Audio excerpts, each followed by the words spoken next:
This is the Berman Method Podcast featuring Dr. Jake Berman and physician assistant Jenni Berman. We are here to treat problems and not symptoms. Disclaimer, this podcast is for entertainment purposes only and not to treat anyone or to give medical advice. If you are interested in any information that we are giving and would like to use this for yourself, we recommend that you contact your primary care physician or reach out to us and ask us questions about yourself specifically. Enjoy. So welcome back to the Berman Method Podcast. We have a special guest today that I am super excited about. I am Jenni Berman, physician assistant. Jake is not here today, so we will really introduce this really nice guest speaker that we have and tell you a little bit about her. This is a really great subject to have regarding gut health and learning even a little bit more about what we do in our practice, but from a different perspective. So I'm going to introduce Jini Thompson.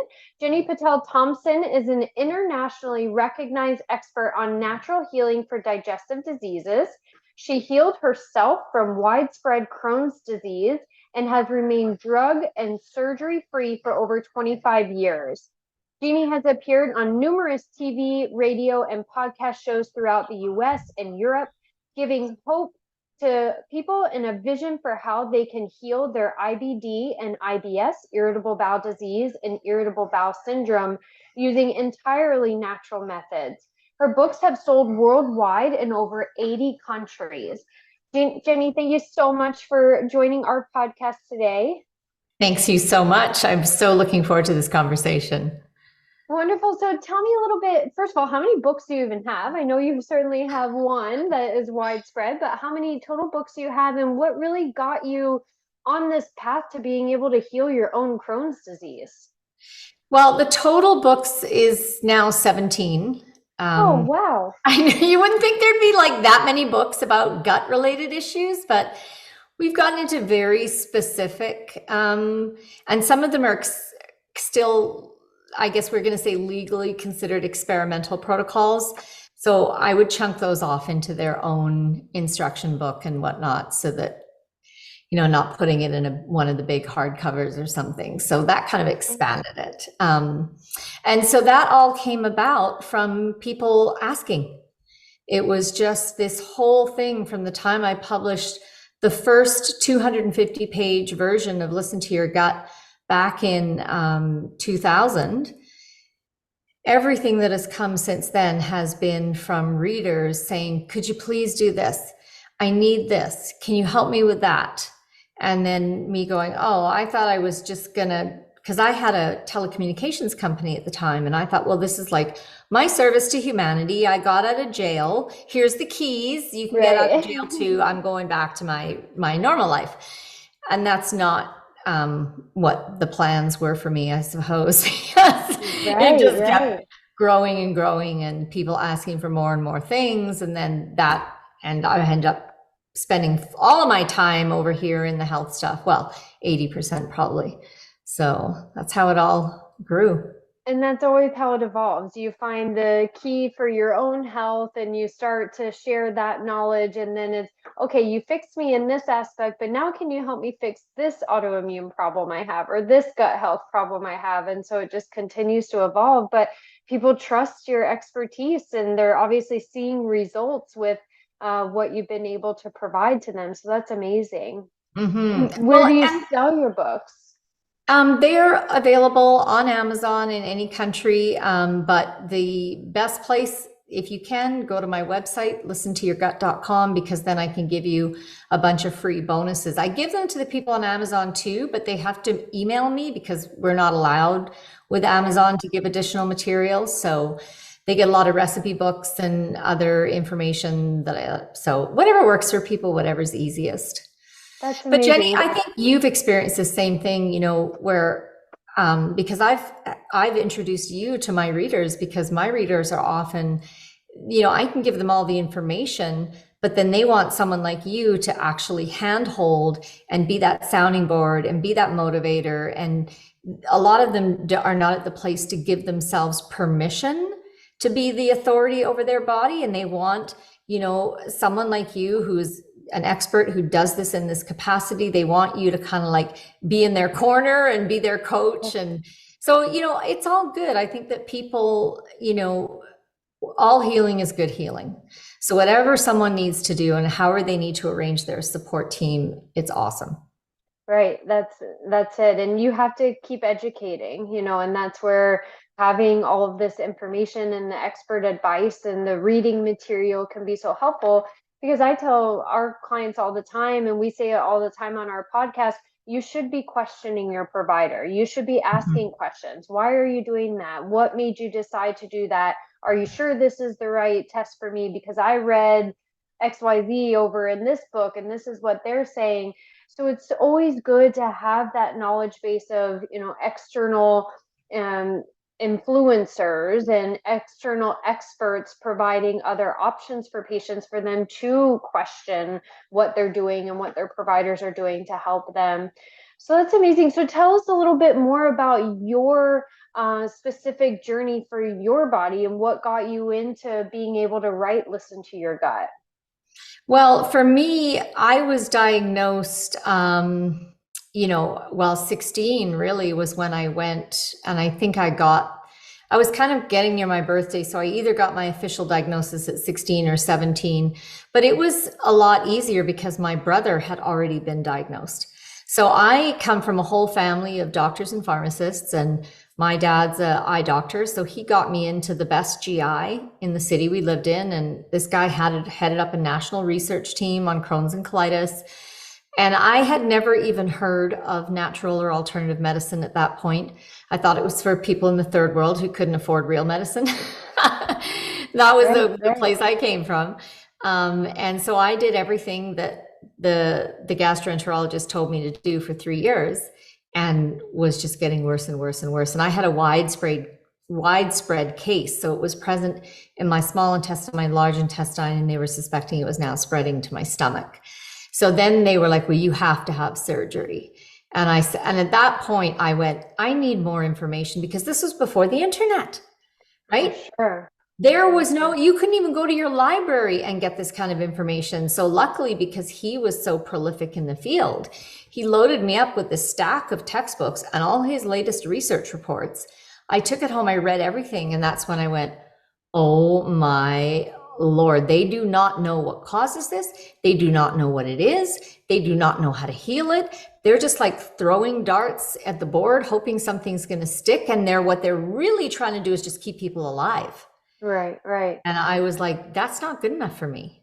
So sure, and it's challenging because you're coming from a world of doctors and Western medicine and, do this, take this drug and have this surgery, and that's all you knew from your family. And now you're seeing the best GI there, but he's still, that's the only offer he had at that point in time. And that's really challenging. Yeah. And because I had such a severe case, and he was really honest with me, bless him. He said, you're probably not going to, because I was in university, I was ahead in my education. So I was in my first year of university at the time. And he said, you probably won't be able to finish university. You will be in and out of the hospital the rest of your life. You won't be able to have a job or children, but at least you'll qualify for disability insurance, so you don't have to worry about money. And I'm like, that's the answer. No. I just looked at him and I went, then I'm going to heal myself, or I'm going to die trying, because what you just described, that is not my life. Right. No, that's not a quality of life either. No. And I knew that's not who I am. That is not who I am. So it's so incredible at that age that you had the ability to think that way. Whereas most of us, at 16, 17 are just like, whatever you say, you're the professional, that's the only mindset a lot of us had at that point. So the fact that you were able to say, no, that's not the answer, I need to do something else. And I know you and I have talked about my story a little bit, and we've talked about it a lot on this podcast, how at one point, GI doctors had me taking 21 medications to control my symptoms. And, at the time, my husband was really the one to say, you can't live on 21 medication or 21 pills. right? 21 Yeah. pills a day. He's like, you can't live on that. You're 25 years old. You can't live that way. And, No. I was in PA school. I was in Western medicine, and I was saying, this is what the doctor says. This is what I have to do. And that's, amazing that you were able to think differently at 16 versus where I was at 25, still not thinking that differently. Well, I think that's from two reasons. First of all, I had quite dysfunctional parents, so I had to be the mother from a young age. Like, I parented my mother, and Oh my goodness. she'd had a very tough life, and so it was like, well, somebody's got to take charge here. Sure. So I had already grown up with that. And then also I had a very strong spiritual connection, and so did my mother. So there was a place where in the spiritual emotional realm, she was very supportive and she was a lot more functional. But in the physical realm, she was not very good. So I think those two elements combined together to give me that different place to come from. Right. And so how were you able to navigate the healing process? And I'm sure this is a years and years of information, but kind of condensed, how were you able to navigate that on your own? It was just totally random, because I like I said, I never even heard of alternative medicine. I knew nothing about plants or herbs. So I just, so here's where the spiritual aspect kicks in. By the time I made this decision, I was graduating university because, I pushed through and I'd made that happen.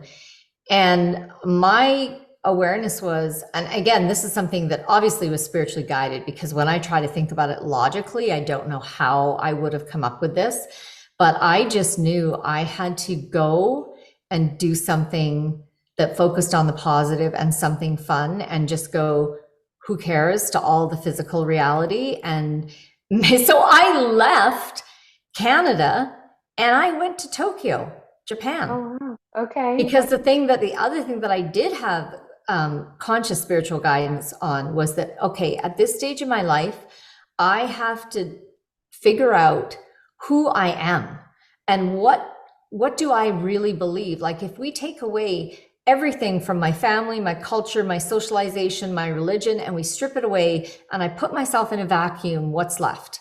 Right. And so I thought, I'm going to go to Japan, because Japan at that time, there was not a single sign or anything in English. I would go the whole day without seeing another person who was not Japanese. So I went into this completely alien culture where everything was different from everything I knew on every level. And I was illiterate. So it was just like this boom. And then that's where I started. And so I think that was a huge part of what enabled me to be successful in my healing journey. Right, right. You have to get uncomfortable to be comfortable, right? Yeah. And also to get off, like, a lot of, especially, I mean, for children, for sure, I'm probably going to offend people, but stick with me until you understand what I'm saying. But the family dynamic is involved in chronic or serious illness in children. Right. And that may be as simple as a karmic contract or a karmic issue. It could be more evolved in that, like I knew this little boy who got a very severe case of colitis. His mom moved into the bedroom to tend to him all night long.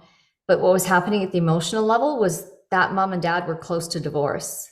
Right. And him developing this disease that required her to move into his bedroom and put that layer of separation. And then they were all focused on healing him, saved their marriage. Right. So you have to have some awareness that if it's within a family structure, and especially with a child, it's not just the child. There's something going on that is involving the family dynamic, the family relationships. And so the child's healing is also going to be your healing. So this is not about blame. It's not about whose fault it is. A healing journey is never about that. A healing journey is about responsibility and empowerment. And then when you move into that place, you can receive the gifts, right? Like, this is a chance for you to now look at what is dysfunctional within your family. And guess what? Heal it. Right. Bring it into the light, because until you bring it into your awareness, you can't heal it. You can't shift it. I totally agree with that. And not just in children, but in adults too, within our own healing process of ourselves. How much of this is psychosocial or psychosomatic? How much does our inner verbalization of to ourself play a role in this? What the things that we're hearing ourselves say, the negativity that comes into our mind, whether it's from social media or from the news or from our family or just from our own personal mental health. I mean, that plays a huge role in the healing process. Absolutely. What a wonderful journey. I mean, the fact that you were able to finish school through all of this, move yourself to a really foreign place and really just dig deep into your own healing is just amazing. So how long did it take you to get to a point of remission through your healing process? That's an interesting question because so it took me 7 years to heal myself. Okay. And to come up with the protocols that, because healing is not it's not the same as cure, right? Sure. Cure means I'm done. I never have to think about this again. It'll never happen again. Which is actually an extremely immature way to look at life and health. Yes. Because obviously if you keep doing the same circumstances, you're going to recreate the same situation across the board, whether it's at the physical, emotional, or mental level, right? So in terms of healing, and because for me, I was doing that, throwing in the darts, seeing what stuck, but I was tracking it. And I had a criteria that if I found something that I thought worked, either a therapy like acupuncture or an herb or a supplement, it had to, and this is where the science background of my family was very helpful. It had to work a minimum of 3 times in completely different circumstances at completely different periods and stressors, right? Because from your work, someone has a flare or, all of a sudden I'm intolerant to that food. Yeah, but what's happening in your life? Your mother just died? Right. No wonder you're intolerant to a whole bunch of foods, and no wonder all these symptoms have flared for you. It's nothing physical. It's nothing that you need to do. You need to deal with the stress, with the pain, with the grief. Right. So that was my criteria during the testing phase. So that process took me 7 years. Now, how long did it take me to get psychologically completely and anyone who's had severe Crohn's or colitis has been through a flare where I call it's like one day you're fine and all of a sudden you're plummeting off a 100-foot cliff. And it is that traumatic, it is that shocking, it is that fast. Everything is pulled up from underneath you. Now, once you've gone through that and, like today I'm fine, tomorrow I'm colonic hemorrhaging. Like and by day 4, I have lost 15 pounds of muscle matter because my body is literally eating itself. Like anyone who's gone through that is a PTSD situation. That is a trauma. So for me to get clear of that piece, that where not only was I not afraid of that happening anymore, but it actually never, ever entered my consciousness, I'd say was a total of 15 years. Okay. And again, because I spent like over $50,000 on the mind body healing piece, trying every kind of therapist, every kind of emotional, mental, spiritual healing technique. And as a result of that, I identified, well, these are the ones that actually work to produce clear, measurable results in the physical body. Because there's a lot of therapies that work and they provide illumination and they provide enlightenment and they provide spiritual highs, but they don't actually impact. They will not. The change may happen in your physical body for a few days, and then your former reality reasserts itself. So when you're looking for those mind-body therapies that actually produce lasting, permanent change, that's a different category of therapy. And so that was my process of identifying those. And the criteria for that is it can't just be, say, let's take, for example, energy healing. Like where you go and you lie down in a bed and someone runs energy for you and you get up. Okay, you may have an amazing experience. You may have angels appear. You may have an astral out-of-body travel. But in my experience, that doesn't stay in the physical body because there's been no integration down into the physical tissues and cells. So if that same therapist was trained in a therapy that linked into the physical body, like craniosacral, for example, right? So craniosacral done at the level of somato-emotional release, or some kind of training in somatic experiencing, where they could tie in what was happening on the energetic level to the physical tissues and cells of the bodies and bring you into the body during the session, you'd have a completely different result. Right, So, right.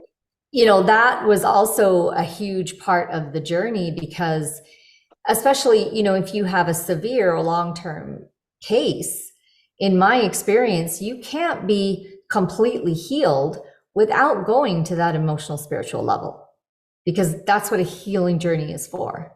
Absolutely. And you've said a couple of things here that I just kind of want to reiterate, because I love so much of it, is the healing process, for one, takes time. You didn't fix everything in 3 months or 12 months or 2 years. I mean, you said 7 years, but really 15 years until you actually were able to fix the mental component behind it as well. And maybe not even fix, but put into remission. And that was the next thing, is there's no curing, quote unquote, curing autoimmune disease. It's getting your body into a state of remission, a state of a point where that inflammation is controlled. And it's not something that we then just forget about. We have to practice the same types of techniques that got us into that remission point and keep revitalizing them, because the things that we need to do for our mental health are going to change throughout the years. The things we need to do for our gut health are going to change as our body evolves. So I love that you commented on those things. And lastly, just the importance of the whole healing process. It's not about just taking the foods out of your diet and replacing them with alternative foods. It's not just about taking the supplements. It's about the mental, the physical, and the nutrition aspect of it, for one. But secondly, just progress is not linear, and that's something else that you kind of mentioned, but not in those exact words, is we expect to have flare-ups. We expect to have times where we're taking steps up and then have a step down, and then taking steps up and taking a step down. And as part of an autoimmune journey, we have to recognize that, and we have to constantly be working on our mental and emotional support to be able to go through those episodes of setbacks. I don't want to call them failures, but setbacks, or where the progress is changing. Well, I think that's where, if people can make a slight perspective shift, it can make that process that you just described so much easier, and not only more bearable, but actually be viewed as a positive thing. So let's say that when you experience, a setback, a healing crisis, a challenge, what if you had your whole perspective shifted around this healing journey? Okay, so you're coming out of, this has happened to me and I don't know why. And so you move into that place of responsibility to say, this is something that my higher self has chosen and allowed, because this is a healing journey for me. And it's taking me to this hugely expanded, more functional, healthier, more open-hearted person. And that's why I've allowed this journey. So that's perspective shift number one. And I love that. Right? And for probably every client you've worked with, when they come out the other side, I bet they've said to you in some form or another, I am a better person now. Absolutely. Absolutely. And I love that. And just recognizing that it's going to be work and it's okay, but taking the responsibility. Exactly. So that's perspective shift number one. You're not seeing this as this thing that you've been victimized by. I'm the helpless victim, and I'm, which is the language of the traditional medical establishment. You're just a helpless victim. This just happened to you. No, switch it. This is my physical body working in tandem with my higher self, or God, or Jesus, or whoever is your spiritual anchoring point. And we have chosen to allow this as a journey of healing for ourselves, because we want to become bigger and greater and more open-hearted and more loving and more positive, et cetera, et cetera. Okay, so that's perspective shift number one. Perspective shift number two is, therefore, anything that happens in my physical body is a message. It is not a torture. It is not a punishment. It is not a, random nasty thing that happens. It is a message. So symptoms become messages. And we go, oh, right? Why is this happening? And then we're into the levels of self, right? Okay, it could be very basic. It could be at a physical level because due to inflammation, blah, blah, blah, you have lost tolerance to digesting and absorbing, blah, blah, blah, blah, blah. Therefore, the fix is that. It could be right there on the physical level. Take out dairy and gluten and see what happens. Okay, great, solution. But what if then that is the solution for that level, and then something else happens and you go into it and it's like, okay, this is no longer sitting at the purely physical level. This is an emotional level because I used to tolerate dairy until I had an incident as a child that's now coming back into my conscious memory where I was drinking a glass of milk when my dog got run over. Oh my God, that is the root of why I developed a trauma shock immune response to dairy. So how about I go in and I heal that memory and I release that trauma from my tissues and cells of the child who had their dog killed while drinking the milk. Right. Just get what I'm saying? So right. You keep working when you make the perspective shift that every symptom is a message, and then you work through the layers of healing that are available, the layers of the messaging. And of course, for everyone, the easiest is the physical body because right. it's right there. And right. You say, okay, so I'll just stop eating that, or I'll take this supplement. Okay, good, we're done. People have a lot of resistance. They don't want to go into the emotional, spiritual layers. But that's where the true root level healing lies. Absolutely. And that's so true. I had that conversation with a client just this week who did a consultation, and we're going through the issues that she's had over the last 3 years as far as autoimmune symptoms and hormonal changes and, all the symptoms she had been experiencing. And we just kept going back. And finally she mentioned there was a trauma in her life in the 7th grade. And I was like, okay, this is where we need to be starting. That's the first trauma you remember occurring. And then another one happened a couple years later.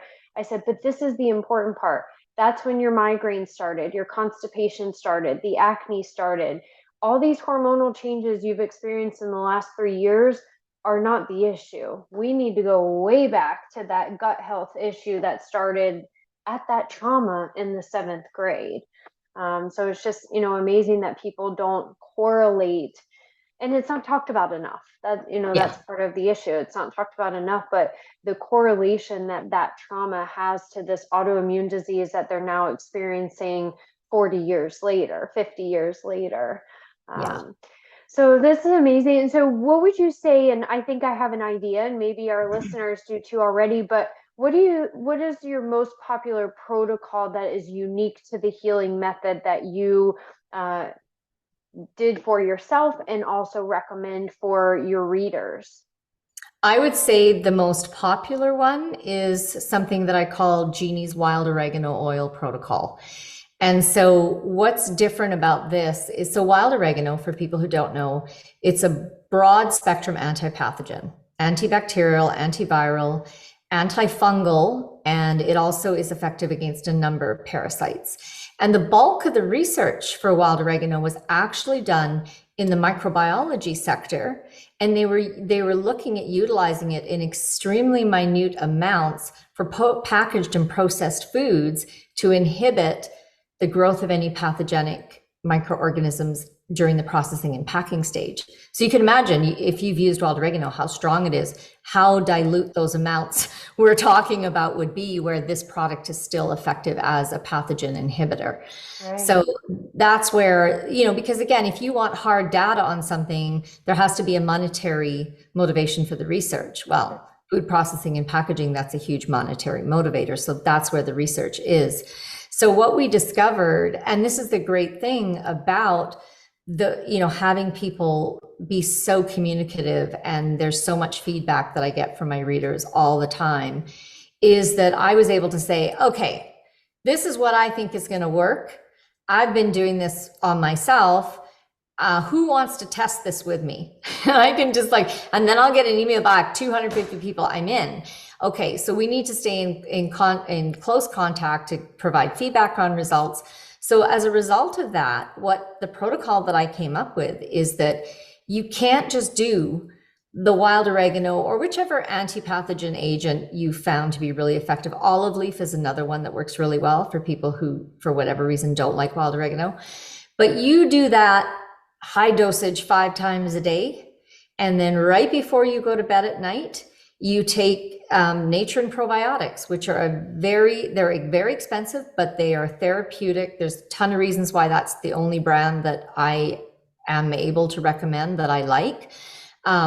You take a high dose of that right before you go to bed, because if you just do all the killing and you don't support with the good bacteria, right, for someone with a gut, you're already tracking. That doesn't work out so well. And you can't sustain that for a long period of time.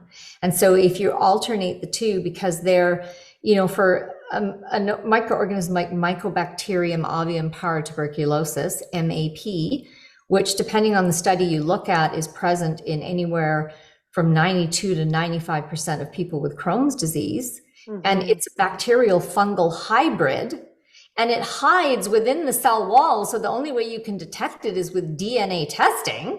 Okay. That critter has a 2-year life cycle because it goes active and then it goes dormant and then it goes active. So with this wild oregano probiotics protocol, you treat while it's active, and then when it goes dormant, you can pull back, because it's always good to give the body a break. You don't want to use something like wild oregano or olive leaf continually nonstop without a break. Right. Doesn't work well with the body. So you take that break, and then you'll know when it's kicking up again, because your symptoms are going to start again. So when I discovered this protocol, and Candida can have a similar cycling, right? Sure. So it's a great protocol that allows you to cycle on and off as needed. So for me, this was one of the final healing pieces. It took me 2 years to clear MAP from my system. Okay. And, Dr. Thomas Barodi down at, is a gastroenterologist down in Australia, very well-known, very prolific. He uses his antipathogen regimen is, I believe, 4 really powerful drugs, but he's not following with probiotics. Okay. And I think he has clinical remission rates published, but I think his remission rates and the duration of remission would hugely increase if he combined with a therapeutic level probiotic. And then the other thing that people do, if they're open to it, is they do a probiotic retention enema. So this is, again, a high dose directly into the colon. And the purpose of a retention enema is not a cleansing. This is not like a coffee enema where you cleanse and you evacuate. You hold that mixture in your colon until everything is absorbed. And so you can get a super high dose of the colonic bacteria. And we put in a little bit of the species that is in the small intestine. We add a little bit of Acidophilus or Bulgaricus, just because often that brain fart, between the small and large intestine. What's that valve there? Jejunal valve, I believe. Yeah, something like that. I'm blanking on it. I'll probably remember in 5 minutes. But that valve malfunctions often. It gets stuck open. So we provide a little bit of the bacteria that are ideal for the small intestine, so some of it can wash up there if that's occurring, which it most often is. Ileocecal valve. Thank you. Between the two of us, we would figure it out. I was like, I know your brain's going tickety-tickety-tick. So while I'm talking, Jenni's going to find it. Ileocecal, right, thank you. Yeah. That's the one. So then people do that. We've had people just do that once and just have incredible results, because you can get the live bacteria directly. And that's, again, another reason why I like Natron, is because they package in powders of individual species. So someone can adjust according to their tolerance. And so with that, just to give a more adequate amount of information, when you are in an active inflammatory bowel disease state, the body loses tolerance to all bacteria, including your own, because it just goes into hyper alert, right? And that's from gastroenterology journals. So what we discovered with the probiotics is likewise, so people might have to start low and slow on the wild oregano, because for the Herxheimer, you hit that hard, you're going to be in terrible state just from the detox and the die-off, right? But the same thing happens with the probiotics, because the body loses tolerance. The body's just in a hyper alert state. So some people have to start with, I'm not kidding you, a pinch. They can't even do 1/8 of a teaspoon. They have to start with one pinch of one species. And then they gradually build up, and then they gradually add in the other species. And so it's this whole process where you have to tune into your own body. You do have to take that authority for feeling and sensing and listening to your own gut guidance. But it is just a phenomenal protocol. And then, a bunch of readers, their parents were diagnosed with C. difficile, couldn't get out of the hospital. So they went on this protocol, cleared them, got them out, So it's just one of those things that is so handy, because it works for any kind of gut infection. Right, not just Crohn's. And so a question for you, because this is something we go through in our practice, is do you wait to start the probiotic until after some of the physical healing has been done? So after you've done the food elimination and some of the oregano healing, will you wait to start the probiotic, or you start it right away? We at first thought that would be the better way, but then through testing, and then I also met up with a woman who runs the Sydney Colon Clinic, again, down in Australia. They were treating active bleeding and hemorrhaging cases of Crohn's with probiotic retention enemas. And I was like, really? During active bleeding? Yeah. So that kind of made me go, okay, let's test this. Sure. So, and that's part of the testing that we found. So in the first version of my second book, The IBD Remission Diet, which is based upon an elemental pre-digested liquid diet, we were like, okay, just start slow and slow on the wild oregano first. When you get to this stage, add in the probiotics. But again, through testing, what we discovered is no, it actually works better to start with them both at the same time. And again, low and slow with both of them, and gradually build up to as your tolerance increases. Sure. And that probably helps rather than starting with a whole serving of the probiotic, to be able to start small and build up, as opposed to, like you said, people who are starting right away with a probiotic when they have a leaky gut. If they're taking the full dosage of it, they're really not, one, absorbing much of it, but two, tolerating it for that reason. So what a great protocol. And certainly something we want to be able to read more about, and maybe even try on some of our current clients. And that led to a little side ebook for exactly what you said. So I had so many people, because Listen to Your Gut is now 500 pages long, because it has so much in it. But people were saying, I just want the gut infection protocol. So I pulled that out, and that sits in a separate, it's soft cover or ebook, Jini's Natural Healing Guide for Gut Infection. And again, that's available on Amazon or my site. So people just wanted that piece. So I pulled it out, boom, there it is. That's great. And what do you think, quickly as we're wrapping up, what do you think are some of the most common mistakes individuals will make when they're going through their healing journey? And I know that's probably not a short answer by any means. I'll try to shorten it. I think the first thing is what we already discussed about that perspective shift. Sure. Right? If you stay in that old, I'm a victim and this has nothing to do with me, you're just, how long you're going to be healing forever. You're just not going to get anywhere. Right? So that would be the number one thing. And then the second thing would be their resistance to moving into the mental, emotional, spiritual realm of healing. Right. Because that resistance is so strong. It's just insane. I mean, I'm sure you, like, even with the support of a functional medicine practitioner like you must have people hitting the wall as soon as you try to take them in that direction.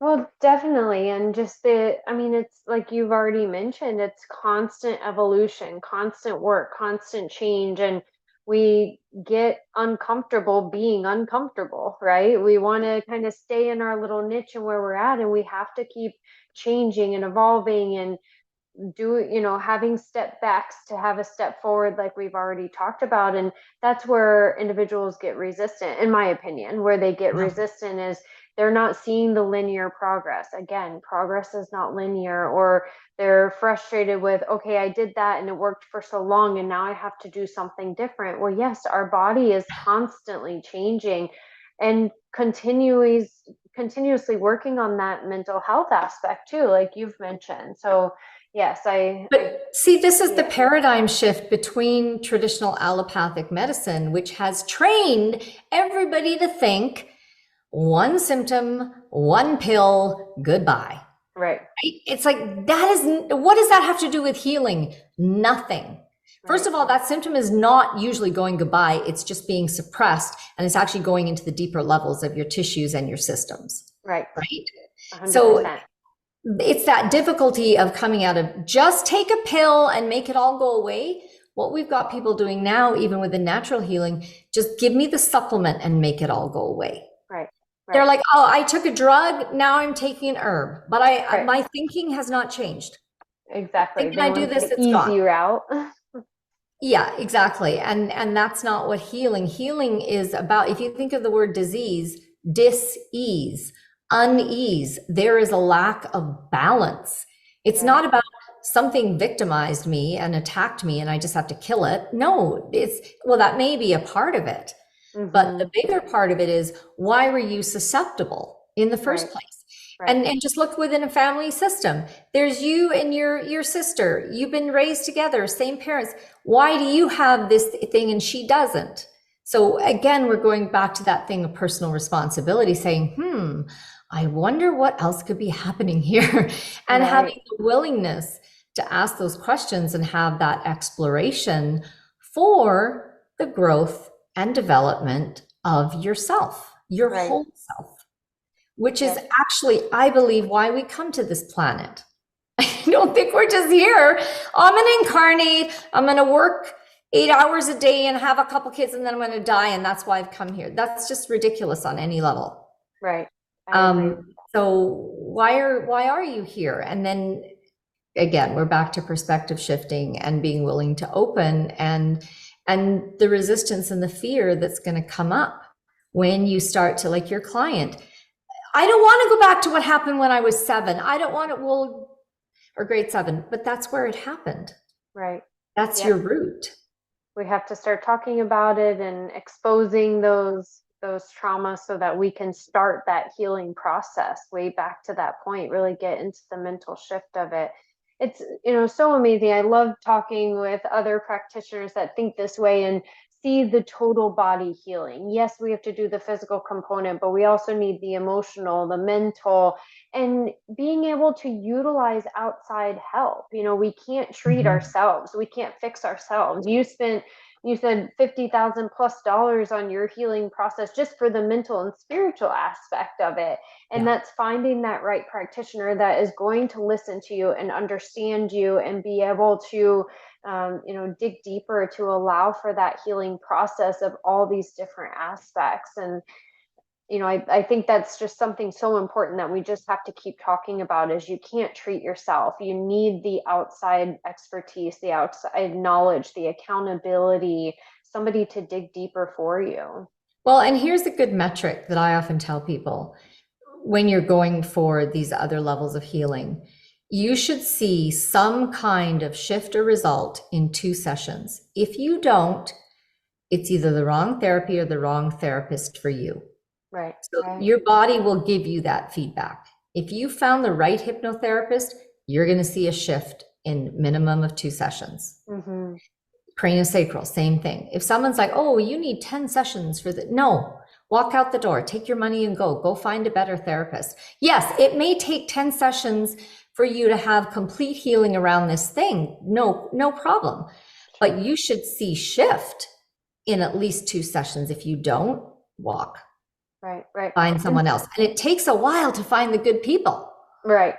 And just recognizing what that shift can be. You may be Yes. walking in because you're super fatigued, but then when we go through a medical history and we find 13 symptoms that you're having. Now, we're not trying to treat the symptom, we're treating the problem, but at least one of those 13 symptoms should be showing some progress. It may not be that, if you came in for fatigue, headaches, poor sleep, well, we should see an improvement in at least one of these things. And it's not going to be perfect, but we're making that progression. So, Thank you for clarifying what I meant about shift. Thank you. As a practitioner, you're like, I better clarify this because people are going to be thinking I should be healed in 2 sessions. No. Not what we're saying. We're saying some shift, some forward movement, some improvement somewhere. Well, and really the important part of explaining that is just seeing that it's really the motivation factor, right? Because if we're healing ourselves, if we're not seeing some change, then we're not motivated either to continue on that track. And so it is recognizing that the motivation behind healing can come from more than one symptom that you're experiencing. Mm-hmm. It's important just to keep that push of the healing process and keep that push away from the victim mindset. Yeah. So, Jini, this has been so wonderful. I'm so glad. And we could probably even do another podcast and keep talking about all of this, which, if we get some good feedback from our listeners, we are always asking them for advice and recommendations and what do they want to hear more about. So we may want to bring you back for another podcast if you're up for that. Sure, of course. That's wonderful. So listentoyourgut.com is the website, Jini Thompson. So, definitely look at that. We will post it into our show notes as well. And do you have an email address or any other way that you recommend for individuals to follow you, social media? Yeah, we have all the social media, Instagram, Facebook, YouTube, and the service at listentoyourgut.com. That email works for everything, anytime. We also have a live chat on the website at listentoyourgut.com. So there's a lot of ways. Perfect. If you have any questions. That's amazing. Well, thank you so much for your time today. And I look forward to having you back. Thanks, Jenni. Wonderful. So the Berman Method Podcast, treating problems and not symptoms. And we will see you all next week. Don't forget to subscribe, comment, send us email, jenni@bermanwellness.com if you enjoyed this and would like to learn more about healing your gut. Thank you for subscribing on your social media and podcast platforms to the Berman Method. Dr. Jake Berman with Berman Physical Therapy and Jenni Berman, Physician Assistant with Berman Health and Wellness. You can find more information on our website, www.bermanpt.com for physical therapy, bermanpt.com/wellness for the health and wellness. You can also find us on social media, Facebook, Instagram, and on your podcast platform. So be sure to follow us, like us, subscribe to us. And if you would like any further information, definitely visit our website and reach out to us. You may also find our free reports on the websites as well, where you can download this free information for yourself. Have a great day.